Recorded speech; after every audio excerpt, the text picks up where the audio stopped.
Well, we're in an era where everything is always on. And I mean, what you find is, especially for people who love their work, it's not so difficult for people who dislike what they're doing. But when you love what you're doing, you will find yourself working all the time. And while you might love what you're doing, it's just not good for you. You have to have a sort of a boundary. You've got to set personal boundaries for yourself as well. Welcome to the Agile Digital Transformation Podcast, where we explore different aspects of digital transformation and digital experience with your host, Tim Butera, Content and Community Manager at AgileDrop. Hello, everyone. Thank you for tuning in. I'm joined today by Barbara Turley, founder and CEO of the Virtual Hub. They're the providers of virtual assistants that can help your company scale, streamline your processes, etc. In today's episode, we'll be discussing the importance of having a healthy work-life balance in the age of digitalization. And we'll focus both on leaders or managers on the one hand and on the individual employees on the other. And we'll also explore how a virtual assistant can help you improve or achieve a better work-life balance. Barbara, welcome to the show. Excited to have you here. Do you want to add anything before we begin? No, just to say hi, Tim. Thank you for having me. I'm very excited about this topic because I walk my own talk in terms of, my own well-being in a digital landscape and that of the people that, work with me and for me, et cetera, in the company. So great conversation. Yep, we're definitely in for a good one. And I mean, we have to start with the obvious thing. And I need to ask you, why is it so important to maintain a healthy work-life balance, especially in the current era we're living in right now? Well, we're in an era where everything is always on. And I mean, what you find is, especially for people who love their work, it's not so difficult for people who dislike what they're doing. But when you love what you're doing, you will find yourself working all the time. And while you might love what you're doing, it's just not good for you. You have to have a sort of a boundary. You've got to set personal boundaries for yourself as well. Now, for me personally, my situation was slightly different. I do love what I'm doing, but I also wanted to build my own company so that I could also be a stay-at-home mom, which might sound like a complete contradiction. That how would you be an entrepreneur scaling a startup? I didn't want to be a small business. I didn't want a hobby business. I didn't want a side gig. But I also wanted to be very much the stay-at-home mom. So for me, I was having children while growing the company. I was also doing things like, changing nappies, going to, toddler ballet class. And I was doing all the things that, all the other moms would be doing that were stay-at-home. So that was quite challenging for me, but I had to have very strong boundaries between work and life. And to carve out so that I could be successful in both areas, and that's not easy to do. I can tell you that now, but with great systems, great processes, great delegation ability, and great leadership, you can achieve that. And I did achieve that so far anyway. It's also like, I know that for a lot of people, the main change was the change to working from home, working remotely, which suddenly meant instead of, closing your laptop, going to your car, getting home from the office, it just meant that, okay, now it's like 4 or 5 p.m. I'm finished with work, but I'm still sitting in front of my computer. And, like if I have work to do, I might just do it, especially like in the first phase of the lockdowns and everything, when we weren't so used to it. And it was just kind of like, okay, we need to maintain. You think I may as well work. I may as well work. I'm not doing anything else. Or some people are like, I may as well work because I can't stand having to do nothing around the house or whatever. It was quite difficult. I think for me, the pandemic didn't change anything because I had already built a remote company at that point. So for me, it was now for some of our employees, they were in an office at the time. So it was a huge change for them. But the beauty of the way I had built it at that point, I was able to share a lot, especially with my leadership team. When I saw them getting burnt out, I was like, are you aware that you don't need to be answering? Like, why are you even online at 11 o'clock at night? And they were like, well, I'm here and I'm just home. My phone is beside me. And I did force all of them to create strong boundaries around work. And I've had to instill it a few times since then so that they don't burn out, because I need them to be at the top of their game. I don't need them to be available 24 hours a day. That's a different thing. I love the way you put it. I had to force them to make strong. I did. I love it. I actually had a conversation just the other day with one of my other business heads in a newer business unit that we've brought in. He's amazing. He sits in Sydney. And I just said to him, like, I can guarantee you that if you cut the amount of hours that you're working and you change how you work, and I can show you how, you will be just as effective and you will still achieve the result. but you'll also get to take, go sailing on a Friday, which is your hobby, which is your thing that you want to do, and you haven't done that. And actually, in his office, he has these 2 bikes hanging on the wall behind him when I'm speaking to him on Zoom. And I said to him, when was the last time those bikes were taken off that wall? And he was like, a long time ago. And I said, well, I'm going to make it part of your role, actually, that you're to use some of your work time to take that bike out and go biking, because I need you to be creatively thinking. I need you to be thinking. I need strategy and ideas to come into your head. And I know they're not going to come into your head when you're staring at your screen trying to get your to-do list done.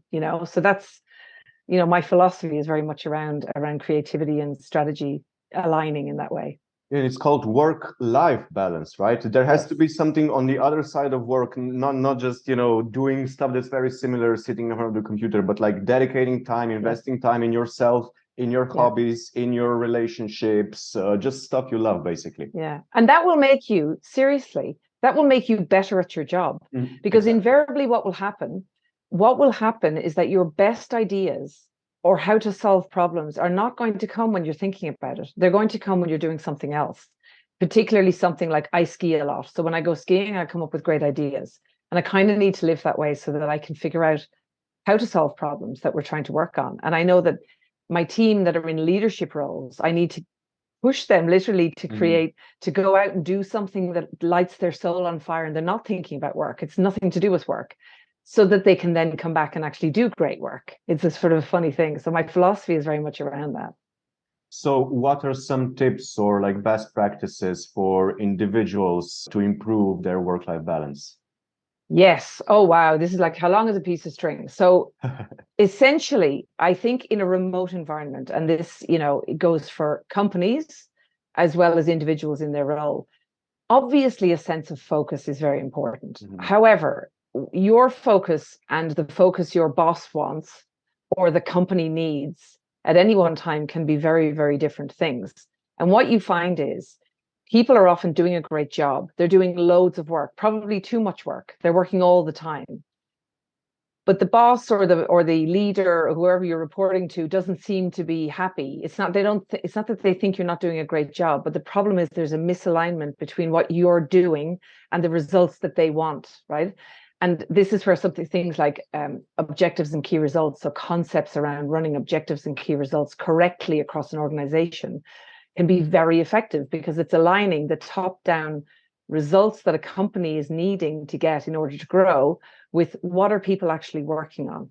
And what you find is sometimes people are actually working, they're doing great work, but it's not really driving the result, or it's driving something else that isn't really a priority right now.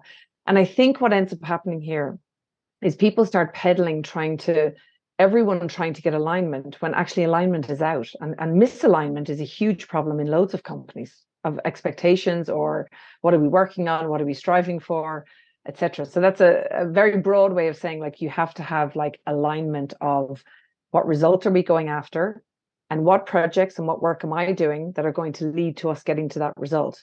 And then looking and going, have we overestimated how much we can do in a week, and then underestimated how much we can do in a year? So it's mapping and properly project mapping out things to go, like, how do we achieve things as opposed to just spin our wheels? So I hope that makes sense, that's from a broader sort of way of looking at it. Yeah, but what about things like stuff like, I don't know, meditation for individuals, or like how do they prevent maybe the negative consequences of having a poor work-life balance in that sphere? Yes. So I would love to tell you that I get up at 5 a.m. and do yoga and meditate. I don't, right? So I don't do any of those things. I don't do any of those things. But what I am very good at, and actually now that you're asking me, I'm realizing what I'm very good at naturally, and what I have had to teach and mentor a lot of my team to do, is this sense of focus and prioritization. So I actually just watched a TED talk earlier today, and I just posted it on my LinkedIn because it was so fascinating. And it was from an ER doctor who was talking about this thing of people saying, I'm crazy busy. And she said, I'm an ER doctor, and you will never hear me say that I'm crazy busy, because we aren't. And she talked about in an ER room how you have to triage and, it's the art of prioritizing what's urgent versus what would be nice to have and what's important, etc. And I think this idea of getting very focused and making sure that your focus is aligned with the results that your manager or the company is trying to achieve. So just trying to tie it back here to what I was saying before. And then learning how to figure out so focusing on what's important, and then figuring out how do we process up all the other things that we might be doing. And hopefully we can learn how to delegate some stuff or automate some stuff and figure out like, what are we spending our time on? And being very strict with yourself with aligning the time that you have with the focus that you have. And where is the urgency? Again, planning and mapping things out. Does that make sense? I'm hoping it's a broad topic that I'm trying to draw into a way of being. And I'm quite good at that. So I'm ruthless with my time, put it that way. I mean, even with myself. It only makes sense, right? If you're what we're talking about. So if I understand it correctly, it's on the one hand, when you're working, focus is the main thing, and when you're not working, investing in the things you love is the main thing. To kind of have this dual approach. Yes. And being strict with yourself and going, closing laptop, that's closing the door on the office and saying it's over now, and forcing yourself. It is a sense of discipline, actually, forcing yourself to operate in this way. And the final point I would add there, actually, with this sense of clear focus that is aligned correctly with whoever you're reporting to or the company as a whole. And then this sense of something will take as long as you give it. Now, I'm a terrible person. Like when I have a deadline, I will meander until just before the deadline. And then I will produce the best work ever, the closer to the deadline it is, because that's my personality. But I do find when I crunch the time I have to do something and I get relentlessly focused and I just shut the door and that's it, this hour is for this thing, and I just get it done. I produce better work. Now, that mightn't work for everyone. That works for me. But you've got to find that flow that works for you, I think, and just be relentless with your strict discipline with yourself around it, because you do actually have control over it. I think that's the point I'm trying to make. And most people they're not keeping control, and they're not realizing that all of this is actually in your own control, not in your boss's control or the company's control. It's within your control if you think about it this way. And tying back to what you just said earlier, it's like, it's better to have more free time and then just, as you said, just crunch everything down and do everything hyper efficiently in a short period of time, rather than just being busy all the time, and the result would be the same or maybe even worse because you would be less dedicated and work on it in a less focused way. So it makes perfect sense. I mean, it's kind of like this philosophy of laziness, right? You have I've said on LinkedIn before, I said, I think I'm just lazy. Like maybe I'm just lazy, but I just don't like things taking too long. I'm impatient and lazy. And those are probably good traits to have in some ways, because I'm like relentlessly focused, but lazy and impatient at the same time. So, Yeah, I mean, leave it to a lazy person to find the most efficient way of doing something that will save them the biggest amount of time, right? Yes, you nailed it. I've realized, I'm lazy. That's exactly right. It's a superpower. I'm gonna comment on LinkedIn. That's my new one. Laziness is my superpower. Yes, super good. Now, when we were talking about that, a thought came to my head as well. If you're a business owner, so any business owners listening, because I was thinking, sometimes, if you're working for a business and you're listening to this right now, you're thinking, well, that's all great, except my job, I'm so overloaded with work that like I just can't catch up. Now, there is a stage at which a company owner or business owner or whoever's architecting this thing needs to hear that and needs to look at things holistically. This is also something I discovered accidentally I was quite good at. Looking across your platform and tech stack, your processes, your communication flow, and then what the workflows that your people are working on, the time they have and what they're spending it on. And this gets to VAs, a bit of my philosophy around VAs. I'm like, if you look at your people, one of the last areas that needs to be optimized is actually the time people have and what we're spending on salaries and payrolls and all these things, and making sure that time is being used for the right things, and that the support functions and process-driven stuff or trainable stuff that could be delegated. An offshore team is a great strategy to have to try to free up the bottom layer of time of your key people, such that they can do work that moves the needle and they can get them out of the weeds, right? But that has to happen at a leadership level and not necessarily an individual level. The individual can give the feedback, but it's the leaders of a company that need to redesign the architecture and the structure and the time allocation so that we're optimizing for those things. Yeah, this is just what I was going to ask you next. So what are maybe some best practices, or maybe not just best practices, but I'm wondering about do's as well as don'ts for leaders, business leaders, managers, and how they can help their employees. And especially, I want to take a particular look at what not to do. What they should avoid doing if they want their teams to have a good work-life balance. Okay, so this is a bit of a tedious job, and people are going to hate me for saying this, but invariably, and studies have been done on this, knowledge workers, which is pretty much all of us working on the internet these days or on a computer, knowledge workers, there's been loads of studies done to show that anywhere from 20 to 50% of a knowledge worker's day is spent doing routine, process-driven, trainable. I'm not like, you might think people will say to you, oh, nobody else can do that, only me. I'm like, yeah, but you're doing the same thing every day. Like, this is the laziness in me. Like, if you're doing the same thing every day, every week, every month, whatever it is, then I would hazard that can be processed up, trained, and delegated. But of course, nobody wants to hire assistants, because here's what happens in the West anyway. You're going to hire an intern, but the intern has career aspirations to grow into the salesperson or into the next, whatever. And they're willing to do the assistant role for a while, but they're quite expensive to get on board even initially. And then they have career development plans that you have to deliver on to keep them and all that sort of thing.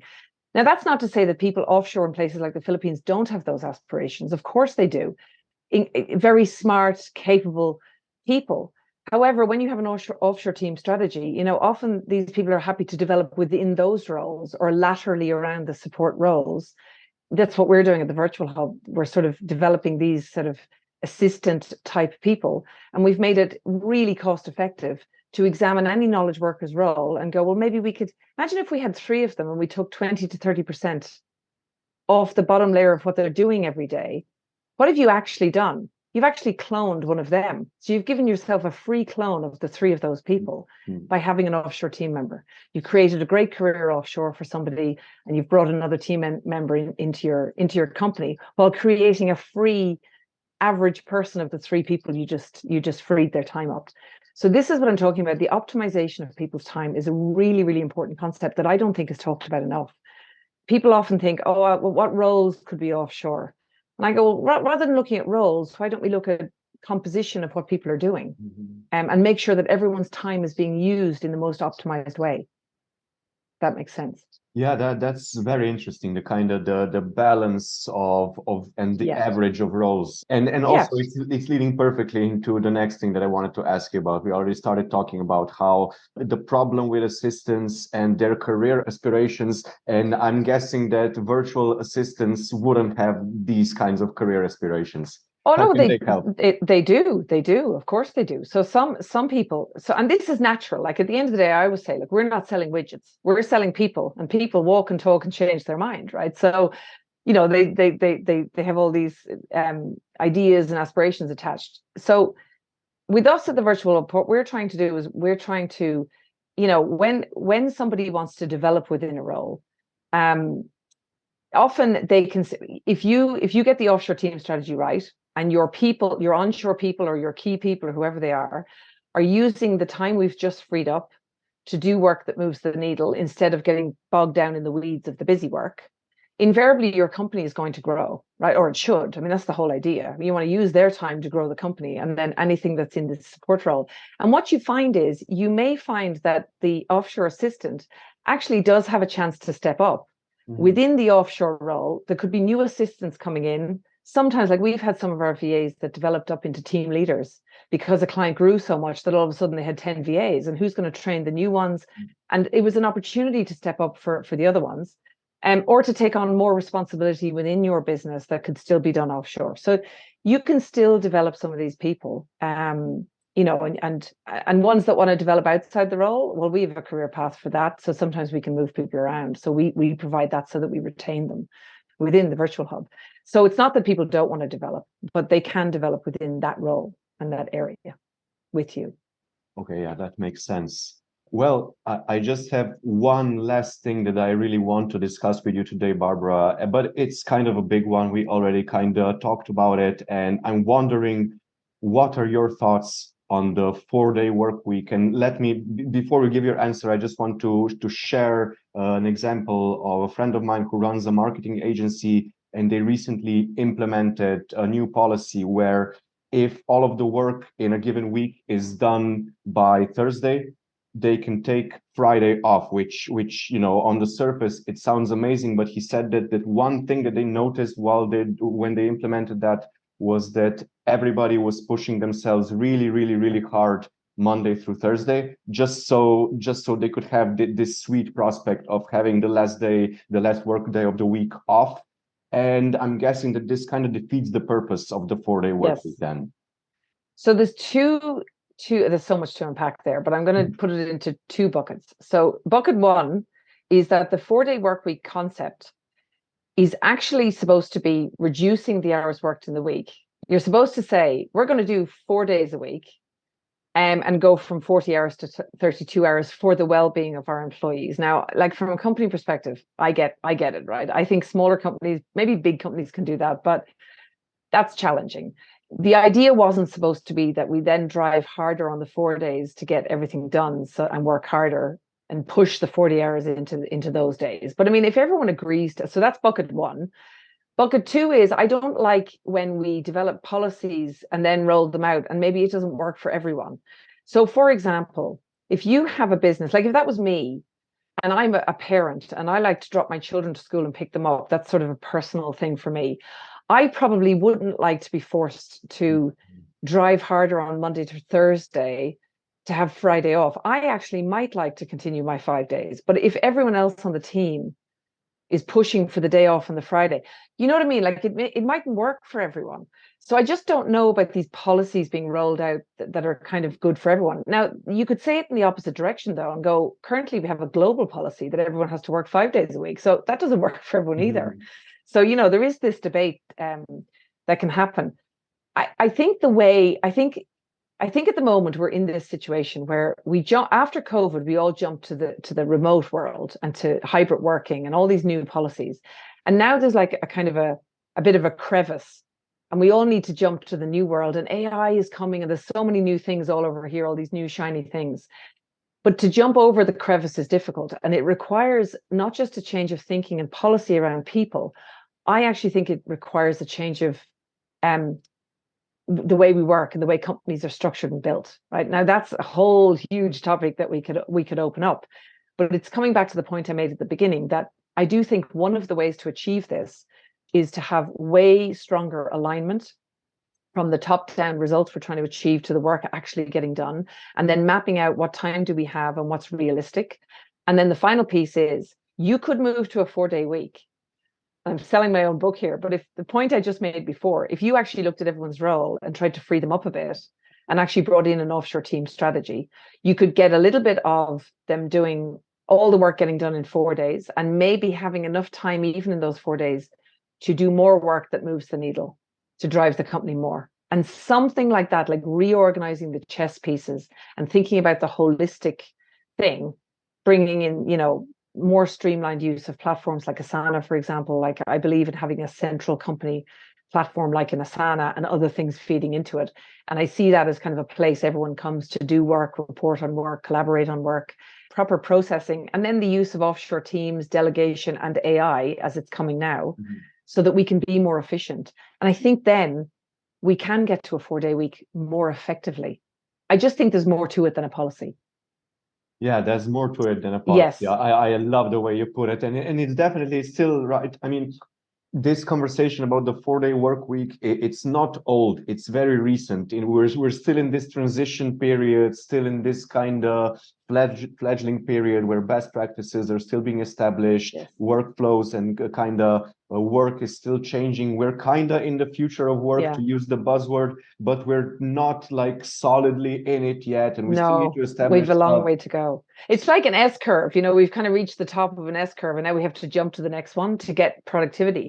And, it's a bit like the hybrid work conversation as well. Everyone's arguing online about whether the hybrid office work model works. And I'm like, I don't think that's the question to be asking. I think it's how are we working now? And the way we work and how we work and the results we're trying to achieve and all these sorts of things are the bigger question.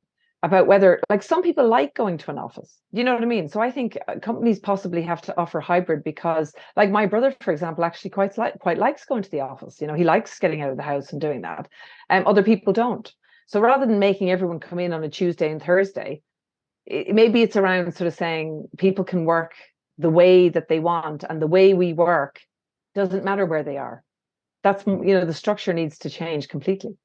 Yeah, we're moving kind of from work being something that's very strict and rigid to something that's more open, more flexible, and we have to pass that crevice that you spoke about earlier. Yes, and it had. That's why I really strongly believe that at the moment a lot of the conversation is around what employees want, right? Mm-hmm. But is it good for the organization and for business? Is it good for business? Well, in some ways it is, but not if the way we do business doesn't change as well. And the structure of how we do things, I think, has to change so that we are more aligned around what are we trying to achieve? What are the results we want? What are the projects that are driving those results, and who's doing that work? And is that work optimized and being done? Is the time being used in the right way? And all of those things together, I think the place of work, the days of work become sort of irrelevant in that way. I love that point. I definitely agree with you. And I think that it's a very, very strong note to finish this awesome conversation on. Barbara, just before we wrap it up, if listeners would like to reach out or maybe learn more about you, learn more about your company, where can they do that? Sure. So I'm starting to talk a lot more on LinkedIn about this, and I would love the support over on my LinkedIn channel where I'm really expressing some of these philosophies and ideas over there. Just look me up, Barbara Turley, on LinkedIn. And if you want to chat about virtual assistants, or have a chat with us about how we can help you to re-optimize the people part of your business, and even we do platforms and processes now too, you can head to thevirtualhub.com and you can book a call with our team over there. You can also reach out to me on LinkedIn. Awesome. Barbara, thanks again. As I said, this has been fantastic. Thanks for joining us today, and hope you have a great day. Thanks for having me. Well, to our listeners, that's all for this episode. Have a great day, everyone, and stay safe. Thanks for tuning in. If you'd like to check out our other episodes, you can find all of them at agiledrop.com/podcast, as well as on all the most popular podcasting platforms. Make sure to subscribe so you don't miss any new episodes, and don't forget to share the podcast with your friends and colleagues.